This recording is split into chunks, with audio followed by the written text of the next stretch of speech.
Hi guys, welcome to the channel. I am Gauri and I am preparing for bank exams 2026. In today's video, I will be sharing complete roadmap for bank exams. This video is especially for beginners who start their preparation from zero. Video के and में मैं आपको एक special tip भी देने वाली हूँ जिसने मुझे काफ़ी हेल्प किया है कंसिस्टेंसी मेंटेन रखने में। तो चलिए स्टार्ट करते हैं वीडियो।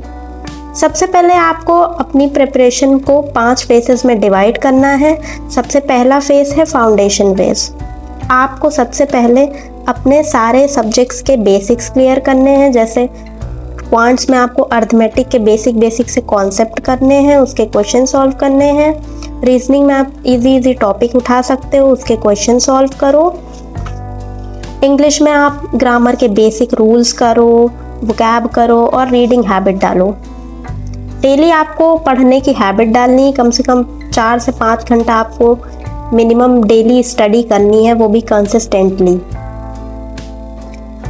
फाउंडेशन फेज में आपका टारगेट होगा नोट्स बनाना, बेसिक क्लियर करना और डेली स्टडी हैबिट बनाना। इसके बाद बात करते हैं दूसरे फेज की। दूसरे फेज में आपको प्रीलिम्स पे फोकस करना है और प्रैक्टिस करनी है। आपको प्रीलिम्स लेवल का सारा सिलेबस कंप्लीट करना है, टॉपिक वाइज सारे चैप्टर्स करने हैं, उनके क्वेश्चन सॉल्व करने हैं और हाँ, आपको वीक में कम से कम एक सेक्शनल मॉक ज़रूर देना है और उसका अच्छे से एनालिसिस करना है।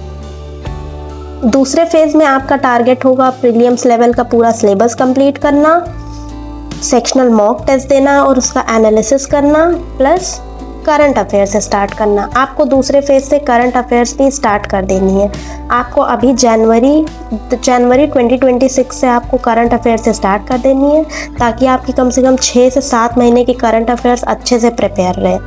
डेली आपको आधा से 1 घंटा करंट अफेयर्स को देना ही है। इसके बाद आता है तीसरा फेज। तीसरे फेज में आपको मेंस पे फोकस करना है। आपको मेंस लेवल के सारे टॉपिक करने हैं। जैसे रीजनिंग में आपको हाई लेवल के पजल्स करने हैं और लॉजिकल रीजनिंग करनी है। मेंस प्रिपरेशन के साथ साथ आप बैंकिंग अवेयरनेस भी कर सकते हो, स्टैटिक बैंकिंग अवेयरनेस का सिलेबस भी कर सकते हो। तीसरे फेज में आपका टारगेट होगा मेंस लेवल के सारा सिलेबस कंप्लीट करना और करंट अफेयर्स प्रिपेयर करते रहना। इसके बाद आता है चौथा फेज। चौथे फेज में आपको स्पीड और एक्यूरेसी पे काम करना है। इसमें आपको फुल लेंथ प्रीलिम्स मॉक देने हैं और मेंस के मॉक भी देने हैं। कम से कम वीक में आप दो प्रीलिम्स मॉक दो और एक मेंस मॉक दो और उसका 1 से 1.5 घंटे निकाल के आप उसका अच्छे से एनालिसिस करो। आपका कौन सा क्वेश्चन गलत हो रहा है, आपको किस क्वेश्चन में कितना टाइम लग रहा है, आपने कौन सा क्वेश्चन स्किप किया, सारी चीज़ों का अच्छे से एनालिसिस करो। आप टाइमर के साथ क्वेश्चन सॉल्व करना स्टार्ट करो। इस फेज में आपका टारगेट होगा स्पीड मेंटेन करना और एक्यूरेसी मेंटेन करना।